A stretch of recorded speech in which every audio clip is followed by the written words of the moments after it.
Hello everyone, and welcome back to another video. This is the second episode of story where Naruto's potential is greater than Sasuke Uchiha's, but owing to a life of rejection, he wasn't what was expected, yet beneath every fake smile is a real person who hides out of fear.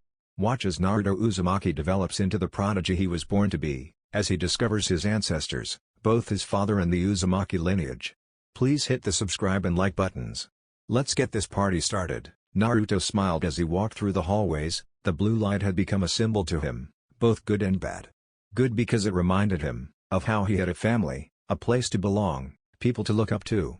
But bad because it reminded him of what was holding his grandfather here in this safe house. Naruto wondered how long he had, and if he would be satisfied with the time he had. Naruto sighed as he turned right, his fingers gliding along the smooth face of the wall. He smiled slightly. The thought of training was forefront of his mind. He never had anyone to personally train him. That coupled with the fact that he seemed to have no skill with anything ninja-related, it had begun to dawn on Naruto how much he needed to grow. He knew, it was his time to become something great, like his family before him. He walked down the hallway, his eyes scanning the door signs for the chakra room. He had been told by his grandfather, that he had constructed a room that when entered would immediately begin to manipulate and fluctuate his chakra. All Naruto had to do was make it to the center of the room, sit down and meditate. Naruto had read about the importance of mediation, but he never had the patience to actually achieve the perfect state. Daisuke had given him some tips though. Now Naruto, it will be hard for you to achieve meditative state on the first try. From what you have explained, you seem to have three different sources of power, your chakra, which from what I can feel, rivals that of a Jonin, but your control is below Jonin, meaning you have so much untapped potential. You then have your blue fire, which is another power, that should feel like a hum within your body. And when you reach for it, for a while, it will feel like boiling hot chakra. That's until your body becomes used to it. And finally you have that area of calm, which is where the yellow chakra resides. That is not the calm you want. You should recognize the ability as it take hold. I believe that yellow chakra is your space/time ninjutsu. You need to find the balance within each of these spheres. The voice of Daisuke echoed around Naruto's head. Naruto had gave Daisuke all information concerning his abilities. Daisuke was not pleased to say the least, especially when he found out how Sasuke Uchiha was given personal training whenever he wanted. The rant had Naruto holding back laughter, and tears of joy. To think, Hiruzen has let the others treat an Uchiha with such respect. He was there during the Uchiha's conquest of power. He should never had let them get so close. I suppose that is where me and Hiruzen always differed. He always avoided unnecessary conflict, whilst I fought hard. But to think the little bastard gets everything on a silver platter, yet you, an Uzumaki, gets treated as dirt. Daisuke had growled. Naruto had voiced his thoughts, that they only treated him that way because of his Jinchuriki status, which caused Daisuke to go off on another rant. Naruto smiled as he thought of his grandfather, who reminded him of himself. Naruto could tell they were related. Naruto sighed as he finally got to his chosen door. It was exactly the same as the others, hard, yet smooth metal, a simple metal handle and a rectangular single window that was going down the left side of the door. Naruto sighed and stepped through the door. The seals shone red slightly before they disappeared. Naruto let out a breath of anxiety. He didn't like seals. He heard the click of the door, and almost instantly his legs felt like jelly. His arms fell to a side limb. I feel like shit, he thought to himself. He eyed the middle of the smaller dome. A small circle was there for him to sit on. He felt his chakra become agitated, his body straining under such strong chakra coming from his own body. His feet shuffled towards the middle of the room. The closer he got, the more agitated the chakra became. He took a deep breath and began to implement the idea his grandfather said. Ibiki and Anko walked through the ruined buildings of Uzu. Anko felt a shiver roll through her body. The silence was deafening. Even the calming sounds of the water in the background didn't comfort her. She watched as Ibiki wordlessly moved some debris out of his way. A large door stood majestically. "Where are we?" asked Anko in a quiet tone. Ibiki just opened the door. "The Uzukage's office," said Ibiki. Anko walked through and scowled as she realized the room was empty of all precious belongings. "Did the enemy pillage this room or something?" asked Anko. Ibiki shook his head as he moved to the large desk. "No, it was all moved before the attack," said Ibiki. Anko scowled slightly. She never remembered Ibiki acting so different. He never spoke about his Jonin days. Not many knew who his sensei was. His teammates were killed in the Kyubi attack, but many thought he was heartless, that he didn't care about them and seemed preoccupied. Why, nobody knew. "Then what are we looking for?" asked Anko. She watched as Ibiki removed one of his gloves. "I am looking for the key," he said simply. Anko sighed and leant against the wall. She watched as Uzumaki bit his own finger, and then slammed his hand against the desk. A large rumble filled the room, and then a large snapping sound ripped through the air, the sound of thunder, the feel of a storm passed through their bodies. Anko felt something grasp her hand as a blinding hot pain shot through her body. She felt the start of a slash on her hand, but the blinding pain masked any other feeling. When Anko came to, she saw Uzumaki stood looking out of the window. Anko felt her hand move to the seal on her neck, and scratching, what she did whenever she was confused or tense. "Care to tell me what that was?" asked Anko. Uzumaki gave a snort.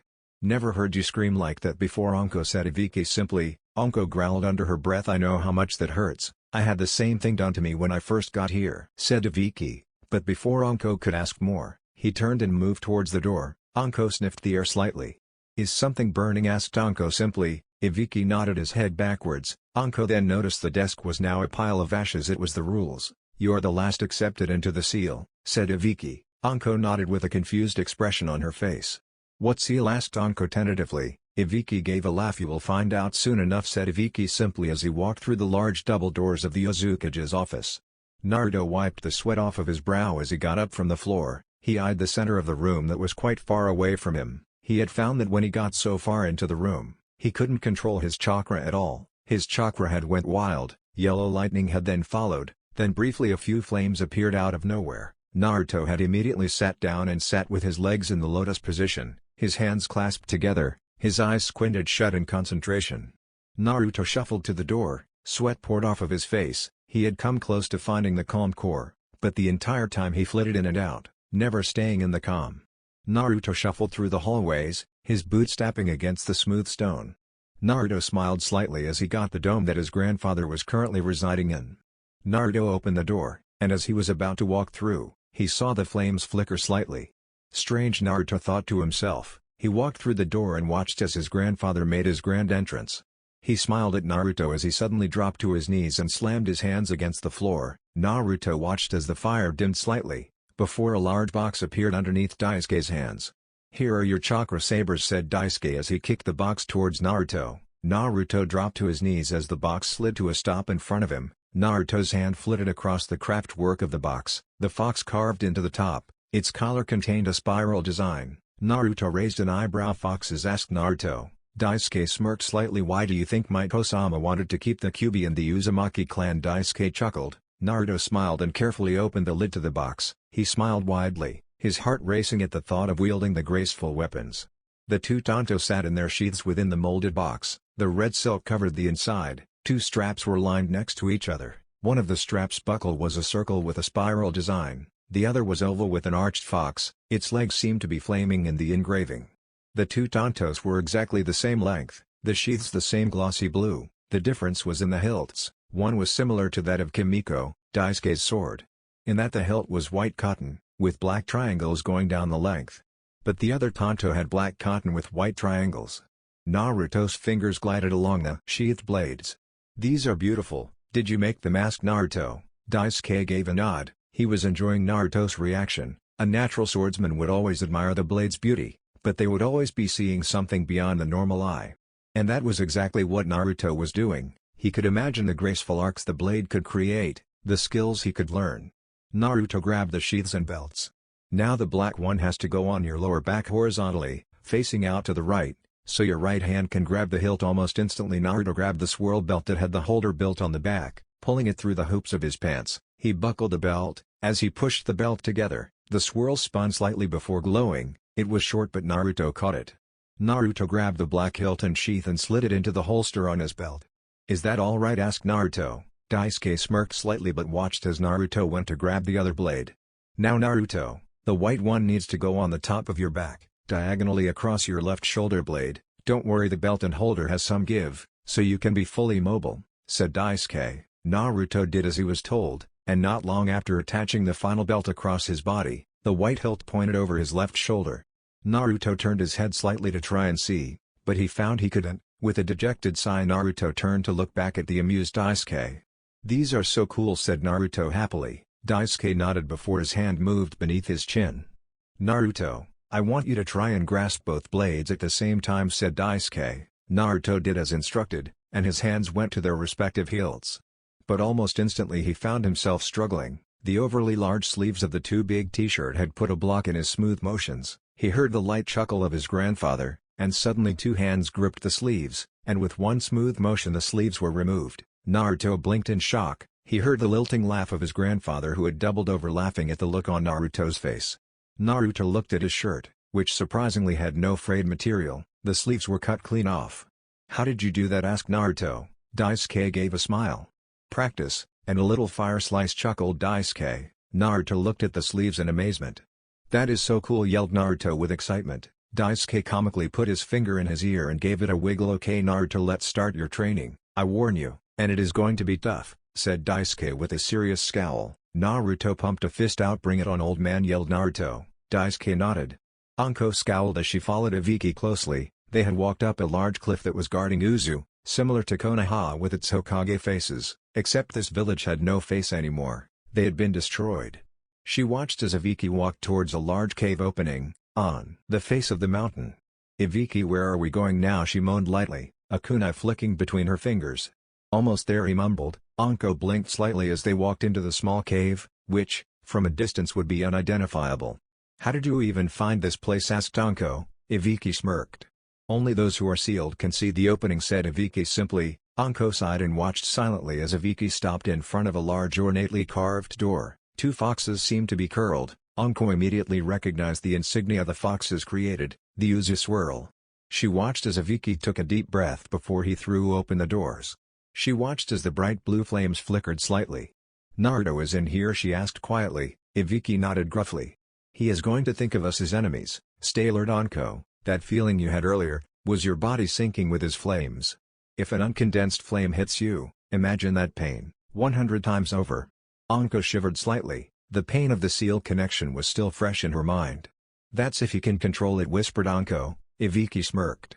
"It will be worse if he can't control it at all," said Ibiki. Anko smirked slightly. "We will see," said Anko. They heard the door close behind them. Ibiki scowled slightly. "He should know we are here," said Ibiki. Anko shrugged. "He is known as the Dead Last. Perhaps he did the right thing and—" But she was cut off by a glow moving towards them at a fast pace. Ibiki cursed under his breath as two bright blue foxes dashed at them. "Don't let them hit you," grunted Ibiki. Anko looked at her surroundings, cursing under her breath. "We have nowhere to go," growled Anko. Ibiki scowled as the foxes gave a strange shriek and disappeared. Anko pushed Ibiki out of the way. As two blue lines flew past them, the foxes appeared, and with a snarl, they both exploded in a show of blue fire. The explosion threw them backwards. Anko screamed as the raw flame cinched her arm through her coat. "They are too controlled to be Naruto's," said Ibiki as he rose from the floor. He looked at Anko, who had tears in the corners of her eyes. "God, this fucking hurts," growled Anko. Ibiki smirked as he wiped the blood from his mouth. "This is going to be interesting," Ibiki chuckled as a sadistic smile slid across his face. Naruto blinked in shock as the cave rumbled slightly. He heard Daisuke curse under his breath. Naruto held both blades in his hands, his arms shaking from the effects of the blades. Daisuke shook his head slightly and held up two flame blades. He looked at Naruto. "Again," called Daisuke. Naruto nodded and began to slide the blades home. Once they clicked home, his hands dropped to his sides, and then, they moved back up to their respective blades and pulled them out. He went through the motions of putting the blades away and redrawing them. Naruto found the exercise tedious and boring. But he didn't want to give in, although his body was beginning to ache, inside and outside. He slid the blades home again, only to hear a loud explosion closer this time. "What is that?" asked Naruto aloud. Daisuke got up from the floor and scowled at the door. "The defenses have been sent, yet they are getting closer than I imagined," said Daisuke with a scowl. "Is someone here?" asked Naruto, fear shaking in his voice. Perhaps the village had deemed him missing then, or they wanted to force him home. The thought of being prematurely separated from his grandfather caused a bubble of anger and fear shot through his veins. "Yes, but I don't know if they are a friend or foe," said Daisuke. Naruto slid the blades home once again and moved towards his grandfather. "But surely, they must be friends." "They got in," said Naruto innocently. Daisuke looked at him with a scowl. "I suppose you are correct, but, what if they are not? You are not skilled enough to wield those blades, you would kill yourself." "You brought no weapons with you," said Daisuke. He saw the downtrodden look enter Naruto's silver eyes. Daisuke sighed and patted Naruto on the head. "I am sorry, Naruto, but I will not lie. From my small battle I had with you, the only thing that saved your life was that space-time ninjutsu, and showing me your flames," said Daisuke. Naruto scowled. "Am I that bad?" asked Naruto with a soft voice. Daisuke sighed. "No doubt you have potential, but there are some choice words I would have with your teachers," said Daisuke. Naruto quickly defended Iruka, to which Daisuke smiled and commented that one teacher out of a complete school would not placate him. "How about I space/time them away?" asked Naruto. Daisuke sighed. "You could, but if you left, you take the flames." Daisuke started, but Naruto finished with a pained whisper. "And you will leave?" Naruto said sadly. "I am afraid so. Don't worry, Naruto, I want you to go out there, find out who they are, and if they are intruders roast them," said Daisuke. Naruto blinked slightly. The fact that his grandfather trusted him was a great booster to Naruto, who was beginning to doubt his ability to become a ninja. Naruto nodded and with a dash he was out of the door. "Good luck, Naruto, I really need you to be confident," whispered Daisuke. Naruto dashed through the hallways. He followed the noise of high-pitched squeals and the following explosions. Naruto took a deep breath, and whilst running, he jumped with his 2 feet extended outward. He smiled in happiness, as a man ran in front of him. His eyes were not paying attention to his surroundings, so when Naruto slammed his boots into the tall man's surprised face, Naruto cheered slightly. Naruto felt his body seemingly move on autopilot, charging a small amount of chakra to his foot. He forced the large man into the wall. A deep grunt echoed through the hallway. Naruto was forced backwards, due to the fact he used too much chakra. He spun gracefully and landed on the points of his toes, flattening his foot like an elegant dancer. Anko spun as she heard a grunt, and watched as a person flew off of Ibiki, forcing him into a wall. Said wall cracked from the pressure. She spun a kunai in her hand, and with a dash she appeared in front of the crouched Ibiki. Her hand moved in a blur and the kunai left her slim fingers and flew with purpose. Naruto blinked as the kunai flew straight, aimed for the center of his head. Time seemed to slow. Naruto felt his heartbeat thump through his head. The kunai would end him. He had so much to live for now. He had a family. Sure, they were dead, gone, passed on into wherever you go when you die, but Naruto knew them. He was gaining the skills to protect his living precious ones. Iruka, the old man. They needed him. They had become his world. He would be strong for them. The thought of his life ending because of a kunai, thrown by someone preventing him from growing. Anger, pain, fire, air, it all moved through his body, like molten steel. He felt his body shiver. The kunai seemed to shimmer slightly. Naruto squinted. His eyes seemed to be making everything blurry, then it would suddenly snap to super sharpness. Naruto was there. He had done it, and sure, it was at the end, when nothing matters anymore. But he would die knowing he was able to reach the calm, the part of him that was the perfect balance of all of his abilities. The world flashed into super sharpness once more, and a part of Naruto wondered what was taking so long. But he saw the woman's confused face as she stared at him, the confusion, curiosity, fear. They were all clear on her sharp face. The world seemed to shift once more, and the kunai seemed to be cutting through the air. Naruto could see the air pulse slightly around the kunai as it sliced through. He pulled on the yellow lightning. Space/time ninjutsu, Gramps said that is what the yellow lightning was. Can I do it? Can I move me fast enough? Naruto thought to himself. He pulled on the yellow lightning. The power coursed around him, coating his body. The world shimmered once more. He watched the kunai like a hawk would watch its prey. It was slicing through the air towards him. Everything seemed to start to move faster, slowly picking up the pace. Naruto panicked. The lightning moved around him, crackling in the air agitatedly. He closed his eyes, picturing the room, any room in the base. But as he heard the muted sound become louder, and the women calling out the word no, he knew he was not skilled enough to use space/time on the fly. He would die here. But the impossible happened. Naruto opened his eyes and watched with a wide mouth as the kunai sailed through his head. There was no pain, nothing. It was like he wasn't even stood there. The kunai just lazily passed through him and flew down the hallway before slowly sliding to the ground. The loud scrape caused everyone to jump. Naruto felt his body shiver, and in a gasp of breath he collapsed onto his knees, his hands shaking as his palms hit the floor to stop him from falling forward onto his face. His head was pounding. There was a high-pitched squeal that pierced through his skull. His eyes were aching. The lightning still crackled agitatedly around him. He looked up in fear as the man wiped some of the blood that had slid down his face, a vicious smirk on his face.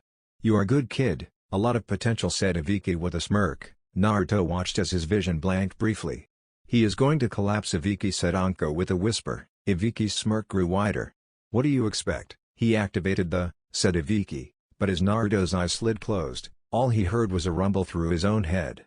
He awoke to a silver room. The room itself seemed to pulse and move as if it were alive. He watched as a black circle appeared in the center of the room on the floor, and with a loud boom it pulsed. The force struck Naruto. He stumbled slightly but held his ground. As the center pulsed, it seemed to send out black rings. Naruto felt something pull on his mind, and as the room began to dim, he felt thoroughly confused.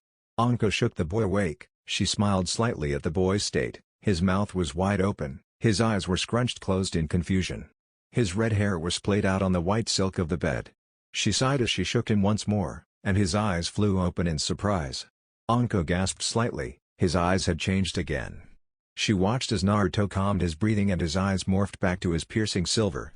She watched as Naruto suddenly locked his body down, and he glared at her, hard. "Who are you?" growled Naruto. Anko lifted her fringe slightly, showing her headband. "Anko Mitarashi, Special Jonin, Interrogation Squad," said Anko with a smirk. Naruto frowned and nodded. "How did you get here?" asked Naruto. Anko was about to answer when the door opened.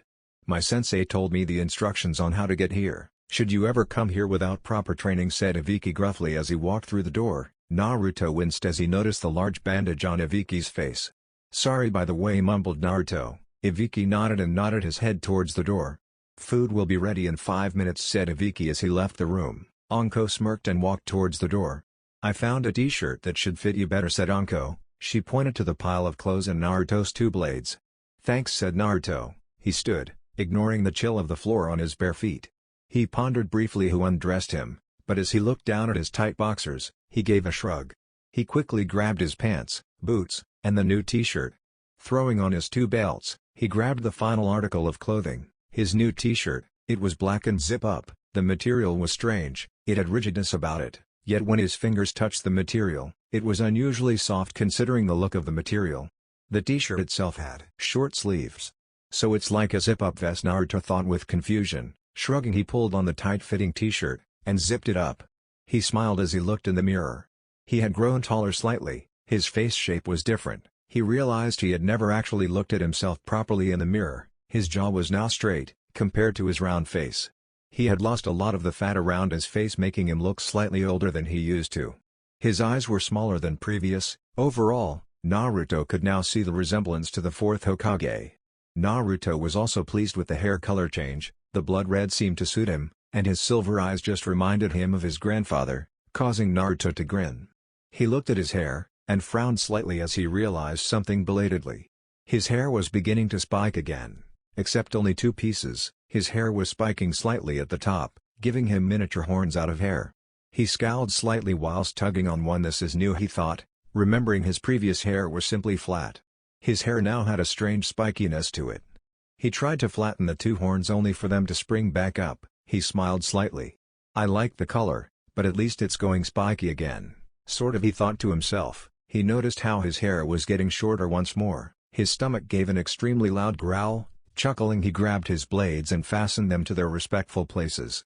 As he walked out of the room, a loud growl echoed through the room. His stomach ached painfully. He had forgotten he hadn't eaten in a few days. "Hungry brat?" asked Anko, a spoon hovering away from her mouth. Naruto blushed slightly, brushing his shorter fringe out of his hair. "Yeah, by the way, did one of you cut my hair?" asked Naruto simply. Anko shook her head. "The stuff fell out, at least it's shorter now," said Anko. Naruto frowned, his hair still fell into his eyes, but it stopped after that.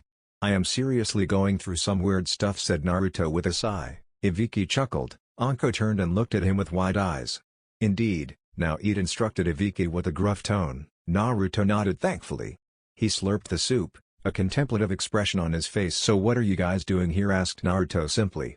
Ibiki reached into his pocket and pulled out 2 pieces of paper. He laid them on the table. Naruto took a bite out of his soup-drenched bread, and grabbed for the pieces of paper. One was a note from the 3rd Hokage. "Naruto, I am sorry for keeping these secrets from you, but just know I wanted to tell you. Train hard. I have sent 2 Jonin, Anko and Ibiki. You can trust them, they will train you ready for your return. Congratulations on becoming a Jonin. Your headband is a sign of your potential. Prove to them all that Naruto Uzumaki is not one to be messed with." Naruto smiled as he finished the note. He grabbed the other, setting Hiruzen's note down with care.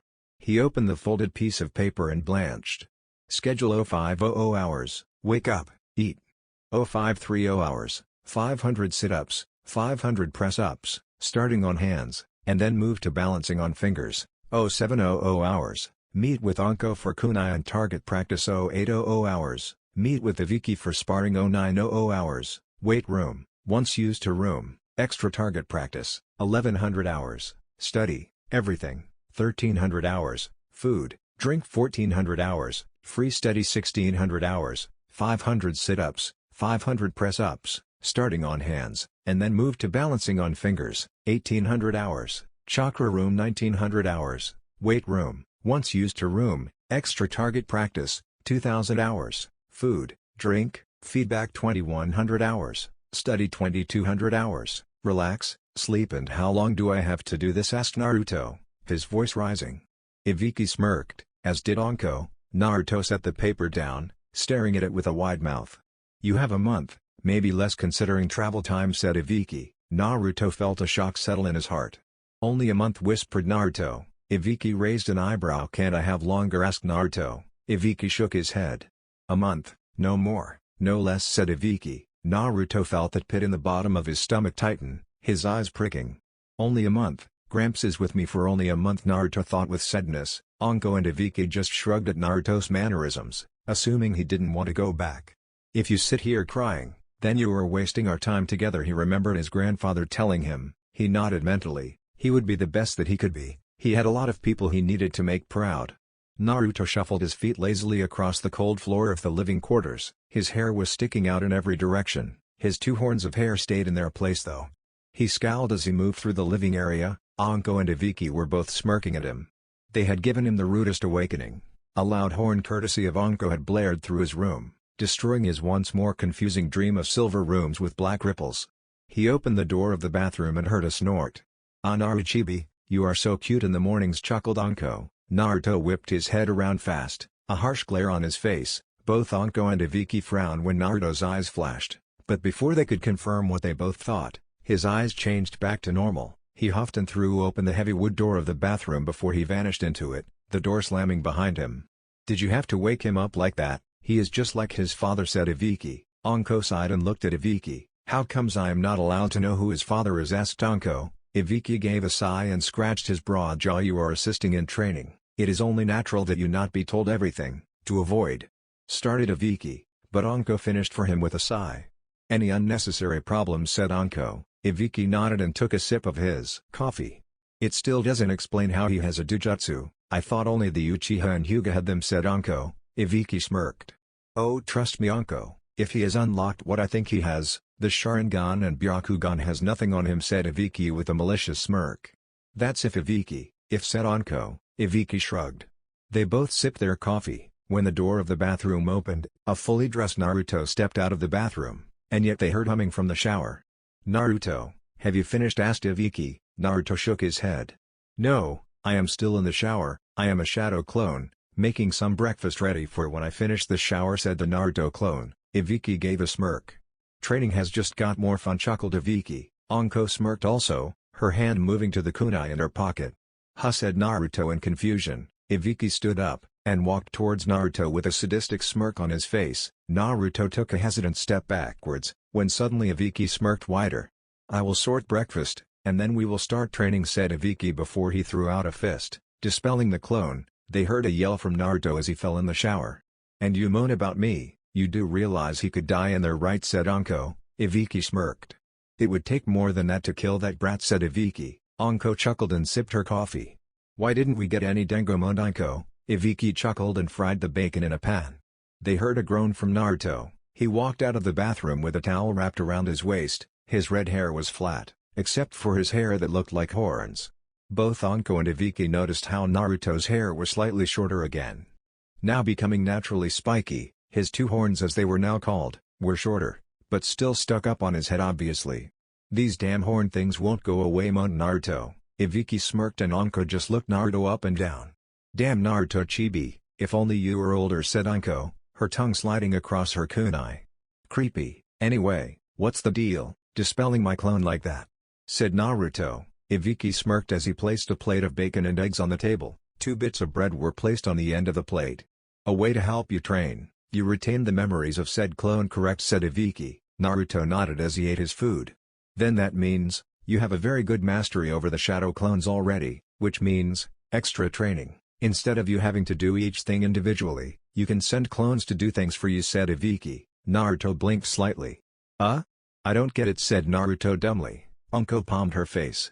What he means, brat, is that, instead of you wasting time moving to each training area, you can send clones to do the work for you, said Anko. Naruto frowned. So they can go to the weight and chakra rooms, yeah, said Naruto. Ibiki shook his head. That is the limitations of the technique. It can only be things that directly affect your chakra, or mind, because it is split between the clones, said Ibiki. Naruto nodded slightly. So they can study and go to the chakra room, said Naruto. Ibiki nodded. Naruto smirked slightly. Cool, glad I got it right first time then, said Naruto. Ibiki raised an eyebrow. What, asked Ibiki simply. Naruto sighed. I didn't learn the damn technique. I read the how-to and stuff, but I didn't want to learn another damn clone jutsu. I was no good at them, so when it came down to it, I just winged it and got it right first time, said Naruto simply. Anko blinked slightly and smiled at Naruto. Ibiki just stood with wide eyes. Although he doesn't show it, he has his father's brain all right, thought Ibiki. He watched as Anko ribbed Naruto, making him huff in frustration. Naruto finished his breakfast and went to change. Are you going to change his schedule, asked Anko. Ibiki shook his head. No, he can still do it all, except studying.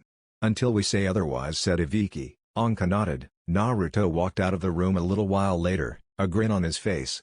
What's got you so happy, brat, said Anko. Naruto shrugged. Never been trained before, this is exciting, said Naruto. Anko and Ibiki threw each other a quick glance, anger flashing in their eyes, before Anko smirked at Naruto.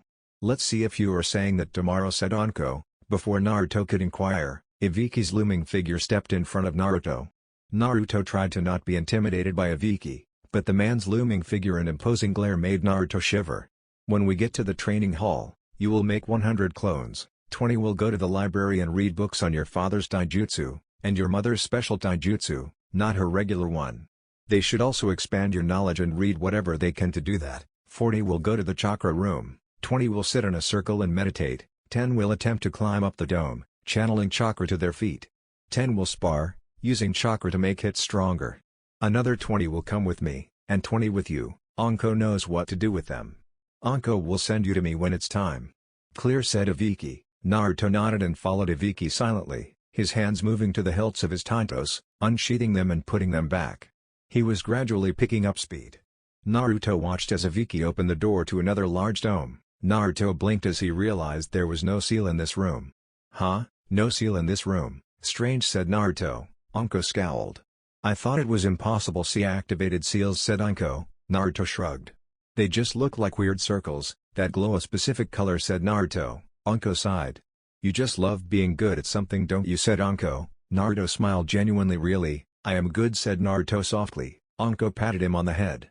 You sure are, said Anko kindly, before she coughed and clipped him upside the head. Enough of the mushy stuff, make us some damn clones, said Anko with a laugh. Naruto sighed and his fingers moved into the cross seal. Anko and Ibiki nodded with smiles as the exact number of clones appeared in a cloud of smoke.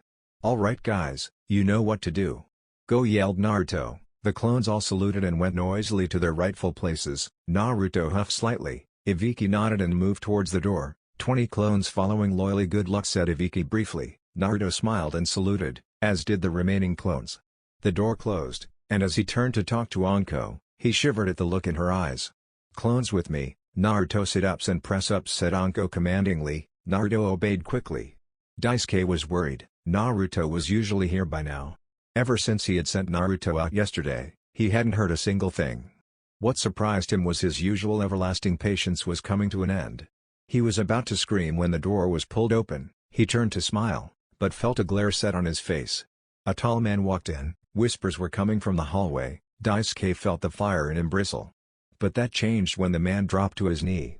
Uzukage-sama, my name is Ibiki Morino. I am the student of your daughter, Kushina Uzumaki. She has left me with the task of training Naruto in a certain group of skills. It appears Naruto has unlocked the lost Uzumaki bloodline. You will understand when you see him, said Ibiki. Daisuke nodded and looked at Ibiki. Send him my way when he has time, said Daisuke. Ibiki nodded.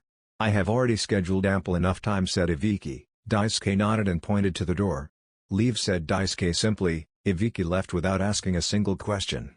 Naruto huffed as he dodged the kunai. His clones were all holding kunai, and each channeled the yellow lightning around their bodies.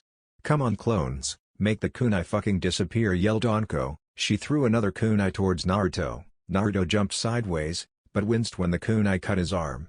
"I thought this was target practice for me," called Naruto. Anko smirked. "It will be, when you can dodge," said Anko. 3 kunai left her hand simultaneously. Naruto attempted to dodge, but one kunai sliced past his thigh, another his cheek, and the last one landed in his thigh. He cried out in pain. "Ow, you're not supposed to kill me," yelled Naruto, his eyes wide with pain and tears. Anko shrugged. Naruto felt it. Long before the clone called, a strange feeling was going through his body, and it was like an alarm, telling him he had something he needed to get rid of. The clone cheered and began to instruct the others, and soon Naruto realized he could feel each and every kunai. The 20 clones had vanished. Anko nodded to herself, and in a blur she was gone. Naruto felt a different pressure settle on his mind. Memories of 20 clones blasted through his mind. He knew how to do it. He knew how to make things disappear. Granted, he had to be touching it, but he knew he could learn how to move things without touching it. Anko smirked as she stared at Naruto, kunai flipping in her hand.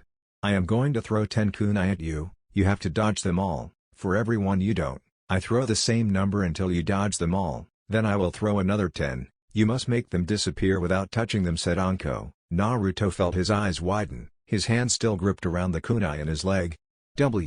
What?" whispered Naruto. Anko ignored him and carried on. "Once you make that 10 disappear, I will throw another 10.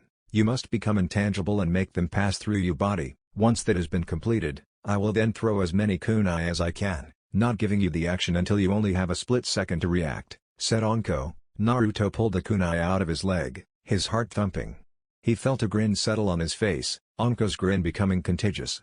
"Bring it on, you fucking psycho," laughed Naruto. Anko smirked wider and licked the kunai. "Shame you were an older brat, but I have my eyes on a 10 piece of hunk," said Anko. Naruto smirked wider. "Iruka Niasen, I know, so will he when I get back," said Naruto. Anko blushed furiously. Naruto smiled widely. Anko just growled, and without warning she threw the kunai, fast. Naruto ached. He was led on the floor of the weight room. Anko was somehow immune, and was laughing boisterously at him. She was calling it payback. Naruto didn't know what came over him, but he loved taunting Anko. The fact that she was not like any other person he had met, she got a kick out of torturing people, but she also had a good sense of humor. Naruto already looked at her like a sister. Of course he would not say a word to Iruka, though he knew of Iruka's feelings about Anko, but still, he would not play matchmaker. Naruto put his palms on the floor, and with a sigh, he continued to do push-ups in the weight room. He was surprised though, Anko had not changed the original limit from when he first walked in, but it was becoming increasingly easier to do push-ups. His arms still shook from the effort, but he wouldn't let it stop him. He was also happy because the fox was healing all of his injuries, faster than Anko thought possible. She wondered if it was because he was a Jinchuriki or if it was something else. Naruto did another push-up and laughed with joy as the weight lifted. "Free study, then another meeting with Ibiki," said Anko. Naruto winced as he thought about his previous spar with Ibiki. Ibiki had literally crushed him into the walls. The self-repairing walls. Naruto had never been thankful for seals that he had in that moment. He didn't want Anko seeing it and ripping into him more than usual. He was getting pretty sick of Naruchibi. "Cheers, see you later," said Naruto as he shakily walked from the room. His hands moved to the hilts of his tantos, going through his training motions. He also found that he no longer had the same reaction to the blades anymore. They used to make the blue fire hum, but now, there is only a small throb in his hands when he touched the blades. As he went through the motions once more, faster once more, he stumbled slightly. Information of books, how to throw a Fuma Shuriken, channeling chakra to make blades. It all filtered through his mind. He had to admit, the headache that came with the dispelling was something undesirable. As he moved through the hallways, he sighed as he looked at the bright blue flames on the walls. So much had happened to Naruto in such a short space of time, he felt exhausted. Not just physically, but mentally. All the things he has ever wanted have been given to him, a family, a name, a purpose. But at what cost? He knew that his parents would never come to him, saying they were sorry for leaving him behind. He knew he would never be able to hug his parents, and they would never see him become Hokage, for them. His grandfather was here, but after the month, he too would be gone. He now had senseis that wanted to give him the opportunity to learn. He had abilities many would dream about having. But Naruto really needed some normalcy, so when he walked into the large dome, where he would train with his grandfather, he smiled at his gramps' happy face. "Hey Naruto," said Daisuke happily, He was happy to see Naruto, unharmed and happy though Daisuke saw the sadness hidden behind the eyes. Daisuke gave Naruto the once-over and, the words of Ibiki flew through his head. He has unlocked the lost Uzumaki bloodline, you will understand when you see him, echoed through Daisuke's head. I like your hair, said Daisuke simply. Naruto scowled with a pout and pulled on one of his horns. I am getting used to it, I'm glad it seems to have stopped falling out, and it's spiky again, not as much as my old hair, but enough to look good, said Naruto with a smile. Daisuke appeared in front of him, a hand going into his hair. To think, you're the one, whispered Daisuke. Naruto raised an eyebrow. Huh? Said Naruto simply. Daisuke sighed. When I was waiting for my wife to go into labor, I was summoned to a strange place. At first I thought I was summoned by my foxes, but I found myself in the Toadland. The old toad told me and one other a prophecy, whilst the other knew the whole story. I was told that I must make a decision. When the time comes, let her go. Don't be selfish. At first I wondered what he was talking about. He told me that for every decision there is a possible future. The old toad could see into each universe, and he told me that every time, the chosen one was denied power that resides in his blood, the power of the Sage of Six Paths, the creator of all ninjutsu, and the beast that resides in your stomach. You Naruto are the descendant of the sage. He was known to have two children, the beginnings of the Senju and Uchiha. One was gifted with a dujutsu, and the other gifted with chakra, both being able to control the tailed beasts should they become out of control. But, what not many people know is that before the time of his death, when the two brothers began to fight and forgot about their father, he sired another child. His wife passed away after childbirth, leaving behind another boy. His hair was red, and his eyes a piercing silvery blue. The two older brothers in their travels and battles had no idea they had another sibling. This boy was raised by his father, who told him about peace, and to always strive to find it, but to always fight for the ones you love. The boy grew loving his father, and resenting his brothers, who didn't return to their father's funeral, and when the two brothers met their younger brother, they believed him to be their father's slave due to the fact they looked nothing alike. But when the third son was attacked by his Rouge Dujutsu sibling who wished to take revenge against a peaceful village due to their connections to a murder, he fought his sibling, activating his own Dujutsu, breeding forth the real Rinnegan. The sage had a version of the Rinnegan indeed, but his Dujutsu son's eyes changed to the Sharingan. The Chakra brother recognized the chakra, and as a sign of good faith and apology, became partners with the village. And that tradition is still upheld even today. Konoha, Senju-run, always try to pay respects to the fallen Uzumakis. Their spiral design on their flak jackets is the clan symbol of Uzumaki, said Daisuke. Both Naruto and Daisuke had found themselves sat down. Naruto sat with wide eyes. But why is it important that I am the chosen one, said Naruto. Daisuke smiled. You have the blood of an Uzumaki, the third child. But also because of your father, you also have the blood of a Senju running through your body. You are the embodiment of the Sage of Six Paths. Bringing the two elements back together, chakra and dujutsu, the blood of the sages that thicken you, your hair even resembles his, said Daisuke. Naruto sat slack-jawed. Got so much responsibility. Wait, Senju, I thought they had all died out, said Naruto. Daisuke nodded. The only Senju I know, and she was a young one at that, is Tsunade Senju, the slug Sennin. I would take the conversation up with her, said Daisuke. Naruto sighed and rubbed his temples. I was trying to sort everything out and you go and dump this on me, some grandfather, grumbled Naruto. Daisuke sighed. Naruto, life is what you make it, nobody's future is predetermined, make your own. You have a good bloodline, yes, you are going to be powerful, yes, but just enjoy life, you only get one, said Daisuke. Naruto nodded and stood up, stretching his arms. Daisuke copied and then looked at Naruto. I think I got the unsheathing down, said Naruto. His head was pounding from the information overload, but he would still try his best. Is that right? Well, we will have to see then, won't we, said Daisuke. Naruto's hands almost instantly appeared on their respective hilts. Daisuke blinked and smirked. He was about to move forward when suddenly a blade was pointed a few inches below his chin. See, said Naruto simply. Daisuke nodded, pleased. Well done, you have begun to incorporate speed. But I think I shall show you attacks. Defend me, for as long as possible, said Daisuke, two tankos materializing out of fire in his hands. Naruto jumped backwards, landing on his feet lithely. Anko-sensei's lessons are helping already, Naruto thought to himself. Daisuke gave the blades an elegant twirl, and in a blur he was gone. Naruto squinted slightly, he saw him. Daisuke had disappeared, yet for a brief moment, Naruto saw him. It was a rainbow-colored outline, but Naruto still saw it. He raised his blade, tilting it slightly, and suddenly Daisuke's blade clashed into it, Naruto's muscles ached as the vibration rippled up his arm. Daisuke looked into Naruto's eyes with surprise, a smile settling on his face. The ripple pattern faded, leaving the piercing silver.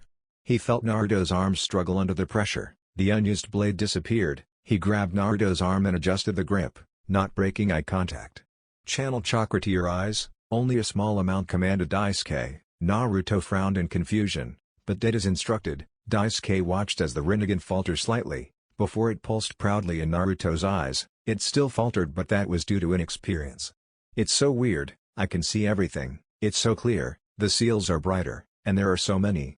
Ah, if I focus I can see through you." "Your chakra is just fire," said Naruto in wonder. The Rinnegan faltered once more. "You need better control, though for someone your age, your chakra control is amazing," said Daisuke. Naruto looked at him incredulously. "You're joking, right? I have the worst control out of my graduating class. I am the dead last," said Naruto. Daisuke raised an eyebrow. "Geniuses only appear once every generation, you know, I am sure." But Daisuke was cut off by Naruto's angry growl. "Sasuke Uchiha is already considered a prodigy," growled Naruto. Daisuke shook his head. "Prodigy and genius are two different things. One cannot be both," said Daisuke. He pushed on the blade he had pressed against Naruto's blade. Naruto frowned at the arm that was adjusted by Daisuke. He felt a lot stronger. "I don't get it, they are the same thing," said Naruto. Daisuke shook his head. "I will explain, if you impress me in our spar. Your blocking was amazing, keep your Rinnegan active, let's see how fast it contracts," said Daisuke. Naruto frowned. "It is hard to keep a hold of," said Naruto. But Daisuke had already appeared behind him, the blade slicing in a wide arc. Daisuke's head ducked, his hair covering his eyes. Naruto's hand moved instinctively and blocked the attack. The Rinnegan seems to pick up on forms faster than that of the Sharingan. "You have already recognized my movements, and your body corrects itself to parry." "Interesting," said Daisuke. Naruto frowned, and when Daisuke moved again, Naruto lost him completely. He felt a force slam into the side of his head. He flew across the room. He slammed into the wall and cried out in pain. He landed on the ground on his front. He cried out once more. Daisuke stood, his coat blowing in the non-existent breeze. "Is all my senseis trying to kill me?" moaned Naruto. Daisuke scowled. "Naruto, you are a genius, a growing one indeed, but you are smarter than you know. Your body is moving at speeds to counter, and yet you feel inferior. Confidence, Naruto, you are strong, you have a bloodline deadlier than the Sharingan and Byakugan. All you need to do is find that hidden well of confidence, and with it you could become unstoppable," yelled Daisuke. His eyes glowed blue, and with a palm faced outwards, an orb of blue fire grew. "What are you doing?" called Naruto over the sound of energy being compressed. "It's do or die, Naruto, this is it, prove to me you are worthy of your name." Naruto Uzumaki Namikaze, heir to the Sage of Six Paths, Uzumaki clan head, future Hokage, yelled Daisuke. Naruto felt the chakra hum behind his eyes, and in that instant his body knew the power output, what the attack would do, and from its current power, how much damage it would cause. "If he hits me with that, I am dead," Naruto thought in a panic. He saw the deadly gleam in Daisuke's eyes. "He means to kill me," thought Naruto in fear. Daisuke felt a glare slide onto his face at the fear that had locked Naruto into a frozen position. "This attack will kill you, prove it, Naruto, prove you are a genius, stop hiding behind that facade of idiocy," said Daisuke, and without warning the blue orb seemed to fire out a large line of blue fire, a Sero from Bleach. Naruto stared wide-eyed at the fire, and then it happened again, the calm. He watched as the world sharpened, the glare and killing intent on his grandfather's face, the energy that coursed towards him. He had already feared death, the accidental kunai, he had thought about death briefly, but now, he knew that what his grandfather had said was true. He did hide, he never realized it until now. His clone had read a book about personas, psychology. A person, who lives in fear of themselves, the world, or of a situation, can create a persona to deal with that situation. Not to be confused with schizophrenia, the person doesn't create a completely different person, they just create a metaphorical mask to hide themselves. Naruto realized that was him. He was smart, but the tests he always got were harder than others, making him revise harder things. He sucked at ninjutsu because nobody taught him how to properly form chakra. Iruka tried, but the damage was done, and Naruto had created the mask. He knew he needed to remove it completely, embrace the fact that he houses the QB, but he has the power to prove them wrong. Daisuke hoped silently that Naruto would unfreeze, but when the fire moments away from the hit, he felt his heart clench.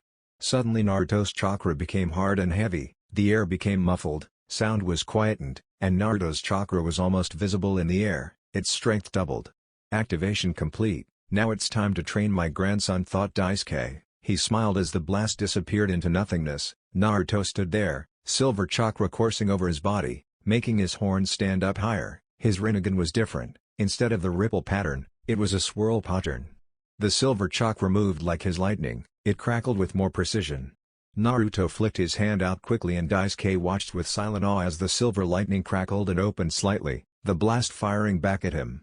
Naruto moved swiftly, the kunai slicing through the air. The ripples and shadow of where the kunai was moving was all too clear to his new eyes. Anko threw the kunai with unrelenting ferocity, but as they flew at him, Naruto gracefully moved through the gaps in the kunai's trajectory and targets. Anko watched as Naruto moved like a graceful dancer. He was as slick as oil as he moved through each of the kunai. The ones that almost hit would just go through him, only for him to snatch it out of the air once it had finished its passage through him, and with deadly efficiency it would be thrown back, slicing Anko or just missing. Anko wiped the blood from her cheek, a sadistic smirk on her face. "Getting brave, brat," said Anko. Naruto just smirked, the calm look on his face not cracking. Anko blurred, and threw kunai in her wake. Naruto smirked as each of the kunai got closer. Anko stopped and watched as all the kunai disappeared in a show of yellow lightning. Anko smirked slightly, before it changed to silent horror. Naruto thrust out his hands, and the kunai all appeared in a ring around him. He smirked. "Brave indeed," said Naruto, and the kunai flew forward. Anko ducked low to the floor, and smirked as the reversed kunai sailed over the top of her head. "But still not good enough," laughed Anko. Naruto turned his head to her, a wide smirk on his face. Anko hid a shiver. Naruto and Ibiki had become close over the 3 weeks they had been training. Naruto had asked about his mother, and Ibiki gladly offered any information. They were like brothers. Anko knew of Ibiki's past and why he would latch on to Naruto, but it is what influence that Naruto took from Ibiki that made her shiver. Naruto had a sadistic side, of course his wouldn't compare to that of Ibiki or herself, but he had no qualms about trying to chop off a finger for information.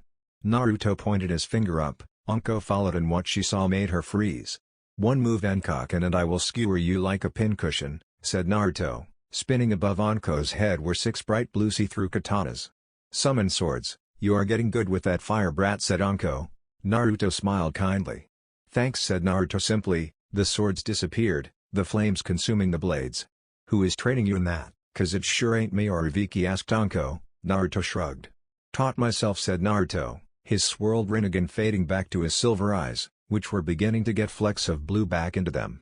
His hair was now kept slightly short, his fringe stopping just before his eyes, a few spikes going over his eyes. The back was slightly spiky, giving him a bedhead look. His 2 horns of hair still stood up proudly.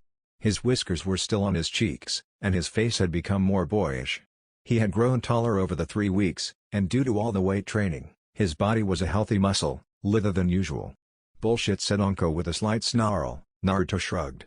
"Believe what you will," Anko said. Naruto. He stood still, his eyes watching Anko's every movement. Naruto had to admit, he loved the way she moved, sinuously like a snake. Her eyes narrowed on him. She was like a cobra ready to strike. She moved around him, keeping her distance, Naruto's eyes focusing on each step.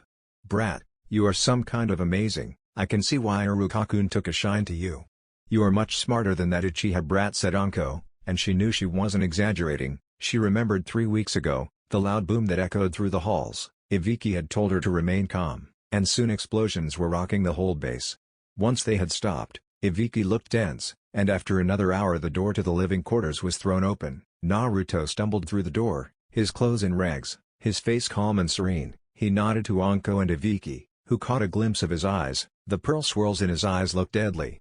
Anko frowned in confusion, but Ibiki nodded. Naruto moved through the room without a single word to them. He opened the door to his bedroom and closed it softly. They heard him dispel the clones, and then proceeded to collapse on his bed. And the Naruto that woke up was completely different. He was still all smiles and kindness, but when it came to battle, his smile would disappear, leaving a calm and serene aura. He soaked all information up like a sponge. He was dedicated to his training and Anko could see, he would become Hokage, it was in his blood. "Thanks, but I believe we need to return to target practice," said Naruto. Anko nodded, and with an almost invisible leap upwards, he heard the whistle of the kunai before he saw it. "Activated." Naruto. "You know you are no match for me," as you said Anko, and what Anko partially said was true. He wasn't as good as he was with the Rinnegan active, but thanks to his Rinnegan, his muscle memory always activated instinctively, and he realized, it always had, when he was being chased down by ninja and they threw kunai in anger, his body would always move, without any coaxing from him, but after a while he became dependent on it, so when he joined the academy he assumed he could do everything instinctively, but that proved false. He grasped all the work, but his mind didn't process any information for him to understand, a glitch in the seal his mother created. Naruto knew he couldn't blame the seal completely, he had become overconfident, after all the times of dodging Anbu, he believed he was untouchable. So when he had the wake-up call from his grandfather, he had admitted to himself that he needed to change, to stop hiding. The information overload was almost instantaneous. All the information he had learned had suddenly clicked, he remembered lessons, the ones where he got home and forgot instantly. Chakra, he knew how it moved, how it worked. Speed, he knew how to move to give the best form. Strength, he knew how to chakra charge limbs. He had read books upon books when he was in the academy, trying to be the best in the class, but he was never able to put the words into action. So he chose to be dumb, and stay that way. Now, he felt elated that information he had learned through hours of reading, had become beneficial. "Is that right?" said Naruto, he blurred, and Anko blinked as each of the kunai missed their target. "Getting faster, eh brat?" said Anko. Naruto shrugged. "You forget we are in the weight room," said Naruto, and Anko felt her eyes widen slightly. The brat is right, he isn't at full speed, Anko thought. She watched as he simply sidestepped another set of kunai she had thrown. "That was 10 Ankoniakan," said Naruto. She smirked slightly, the cut on her cheek throbbed. "Then you know what to do next," said Anko. Naruto smirked, and with a blur they were both moving. Naruto and Anko continued for a couple of hours, both throwing kunai and insults at each other. Anko had to admit, the brat had become like a little brother to her. He was an easy person to be with, especially now, with his calm and serene attitude. He was also intelligent enough to hold an interesting conversation. Anko sighed as she flipped the last kunai in her hand. Naruto stood with a smirk on his face. He had activated his Rinnegan when things got dicey, so now he stared at her with those strange swirly eyes. "Final kunai, how about a game?" said Naruto, a smile on his face. Anko smirked widely. "First one to get a scratch does the washing up," said Anko. Naruto nodded and Anko wasted no time in moving. She dashed quickly, running around the room, trying to briefly avoid his eyes. But every time she went to move forward, he would turn and face her. "I can see you, Anko," said Naruto. Anko gave a quick snarl. "Overconfidence, bordering Uchiha," said Anko simply. She watched as Naruto's smirking face seemed to disappear, leaving nothing but a calm countenance. He looked at her with a bored look, as if he had the ability to crush her in an instant. Then suddenly he was gone. Anko blinked and swiftly ducked, a fist flowing over her head. She turned her head slightly and smirked at the cool and calm face worn by Naruto. "Uchiha arrogance, you wound me," said Naruto, his voice completely calm, considering he was moving swiftly. Both were dodging blows. Naruto after a couple of punches reached for the kunai. Anko spun the kunai in an attempt to slice his wrist slightly, to win the challenge. She hissed slightly as Naruto began to ghost through her. It was always something she hated, the fact that he was passing through her body, and one slip-up would mean her death. He passed through her body without any problem, and the brief lapse in Anko's mind and Naruto swiftly passed his hand through Anko's and grasped hold of the kunai, and with a small channel of chakra, the kunai tube became intangible. He jumped backwards and watched as Anko leveled him with a glare. "Cheating little bastard, you know that creeps me out," said Anko. Naruto flicked the kunai in his hand. Anko watched the kunai move with a tongue poking out, licking her lips slightly. Naruto, in his brief bout of overconfidence, had turned off his Rinnegan. His face was still ever calm. But Anko disappeared in a blur. Suddenly Naruto felt a vice grip on his wrist. The kunai was plucked from his hand, and the kunai was held up against his neck. He felt the blade nick his skin. "You win," Naruto sighed. Anko brought the blade up to his lips and licked the small drop of blood off of the blade. "Don't feel bad, Naruto. Not many can hold off Anko as much as you can," said Ibiki, his gruff voice. Anko unceremoniously dropped Naruto onto the floor. Naruto's hands flew out and caught himself before he could hurt himself. He glared up at Anko. "What's up, guys?" asked Naruto. Ibiki sighed and moved forward, placing a hand in Naruto's hair. "We have to leave tomorrow, we lost track of time," said Ibiki. Naruto felt his heart stutter. Anko and Ibiki watched as Naruto's eyes filled with tears. Pain echoed in his silver eyes. Ibiki understood why. Anko, on the other hand, had no idea what was, and frowned as tears began to fall down Naruto's face. "What's up, brat? You can't honestly love staying in this hole. I swear I have lost some of my hard-earned tan." "No wonder Danzo's brats are so pale," grumbled Anko. Naruto stood, his fringe hiding his eyes slightly, his two horns of hair seemed to stand up taller. He turned in without a single word. His sensei, his family, they had bonded, and both Anko and Ibiki thought the world of Naruto. He was their little brother, watched as he left the room. "He will be fine," said Ibiki. Anko nodded and looked at Ibiki. "So which one of us is going to tell Hokage-sama about his skill level?" said Anko. Ibiki shrugged and turned towards the door, his coat swishing slightly.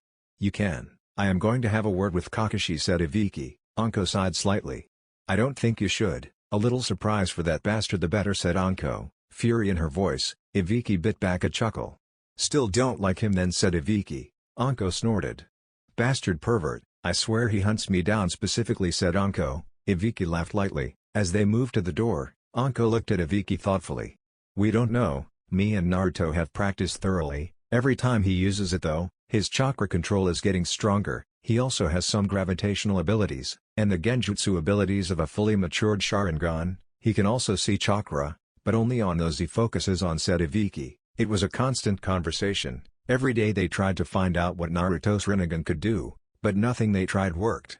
"And how exactly am I supposed to explain this to Hokage-sama?" said Anko. Ibiki shrugged, and looking down a stray corridor, he turned to Anko with a frown. "Let Naruto do it. All you need to do is hand in your mission report and collect your pay," said Ibiki. Anko nodded seriously. "The month flew by. We did nothing but train the brat," said Anko. Ibiki nodded, a small smile tugging at the corner of his lips. "But it was worth it, for me anyway," said Ibiki. Anko felt her eyes soften. Ibiki wasn't as grumpy as he used to be, and he even smiled, though to someone like her, that smile meant something totally different. "Yeah, I hate to admit it, but that brat is gonna be something special." "Lo Jonin already," said Anko. She gave a whistle at the end. "Lo Jonin, without the Rinnegan on, and considering he doesn't know any Rinnegan abilities, he could be much stronger," said Ibiki. Anko scowled. "Way to rub it in," grumbled Anko. Ibiki smirked and both went to their respective quarters and packed their things, both knowing Naruto needed some time alone. That's it for this video. I hope you all enjoyed the video. Don't forget to like the video, subscribe to the channel, and follow me on my other social media accounts. Anime God here, and I'm signing off.